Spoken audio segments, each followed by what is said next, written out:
I've spent a lot of time and more importantly money fixing this car, but today it's time to finally mod it.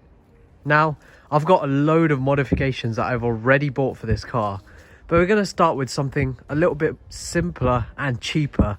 Firstly, we're going to start off with these headlights, which are awful, all faded, and I'm just not a fan. And we're going to move on to something which I've wanted to do for ages, which is fit a short shifter, because that won't cut it.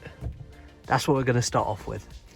Now, we're going to start off with the short shifter, which is going to go in there. I've never actually done this before, and I have no idea what I'm doing, honestly, so we're going to see how it goes. The first job is to get the gator off, which was super easy. Now that this is off, we need to get this ball joint thing off, which I think will probably work if I use a few flathead screwdrivers, so let's try that. Getting this ball joint off wasn't easy at all. I struggled to get any leverage with any of the tools I was using, including a flathead, a small pry bar, and even with a crowbar.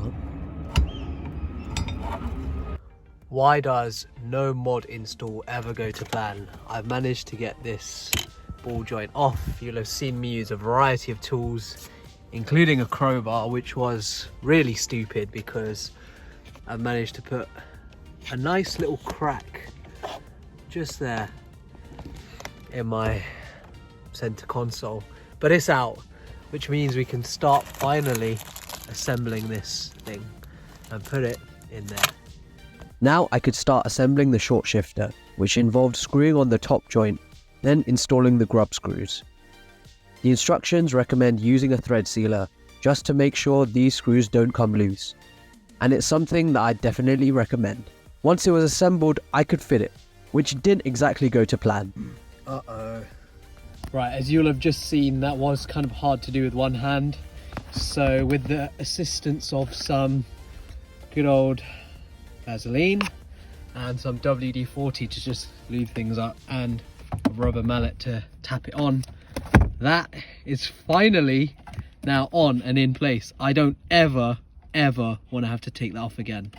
So now all we have to do, I assume, is put that on there, which is going to be fun, and then we're done. Let's get on with it. I almost forgot, we have been given some grease along with the short shifter kit to put on there, so hopefully if we ever do need to take it off, it will be a lot easier. And I've put the Vaseline on the original ball joint, which should make that easier too. I also do need to tighten up these screws, which I will do now. Tightening the grub screws was a bit tricky, just because there's very little access, but I managed to do it with a bit of patience. Again, that was an insanely fiddly job trying to get all those screws tight. I'm pretty sure I kind of rounded that one off there slightly. But now it's time to put the grease on there, put that back on there, and hopefully we're done, because I've had enough of this job. I thought it was going to be like a 5-minute install, and it's turned into a 45-minute job. I hate cars. I honestly hate cars.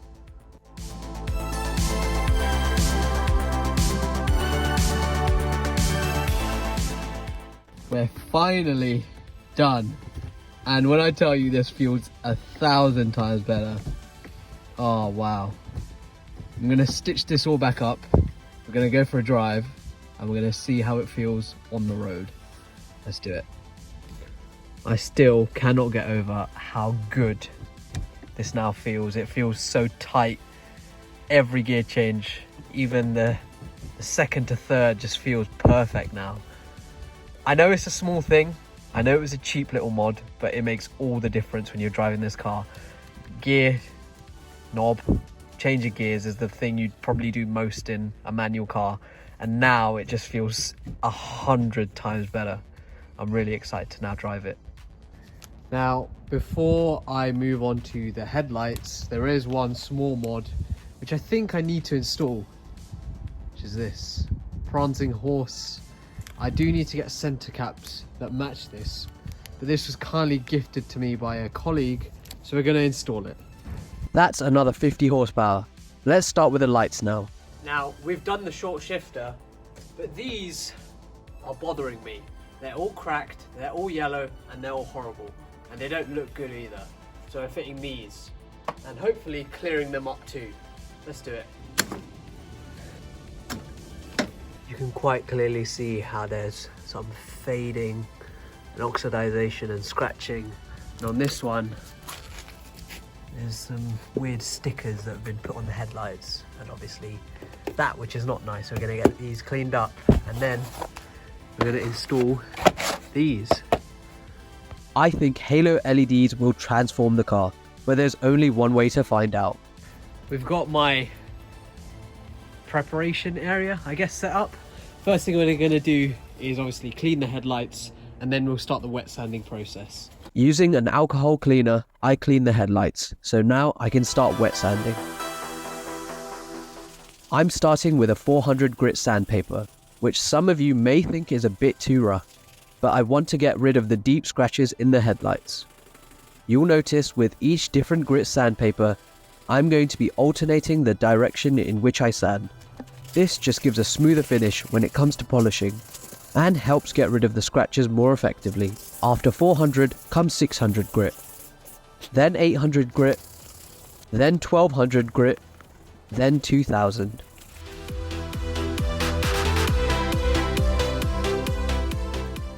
That is the sanding done. I think it's the most boring job ever. But now that that's done, we can start polishing them, and hopefully they come out well. Can you shut up, please? Cheers. I'm using a heavy polish on these headlights in the hope that this will be effective in restoring them. But the only way to know the end result is to get on and do it.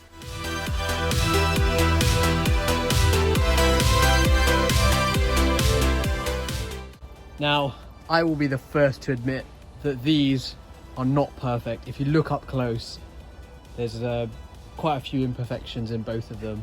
But with that being said, they look 1,000 times better than what they did.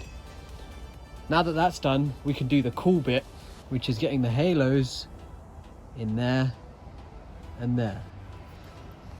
It's now time to fit the halos in there. You'll notice there's only one because I've actually prepared that one, and it took a lot longer than I thought. So hopefully with this one, I kind of know what I'm doing. It shouldn't take as long. Installing the halo light is a fairly simple job. All you need to do is remove the projector by unscrewing 3 Torx screws, then removing the side light. After that, you can fit the halo over the projector and do a reverse of the first few steps to refit it.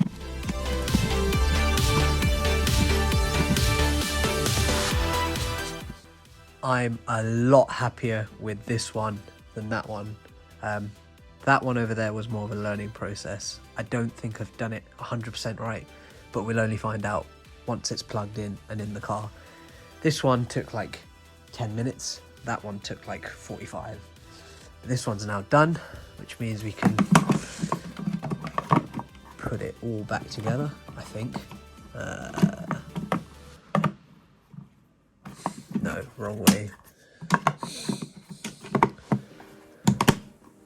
There we go.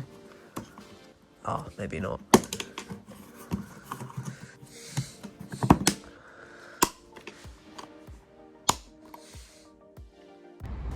The headlights are now back in the car, and this is the first time I'm going to be trying our new halos out. Let's see. Oh, they look good. Camera doesn't quite pick them up, but they look amazing. I'm going to see tomorrow morning if we get a better view, but they look fantastic. Wow, I'm really happy with the way they look. Okay, it is take 2 in the daylight, and we're going to see how these halos look. They look so good now. A little bit better on camera, but I'm really happy with the way they've turned out.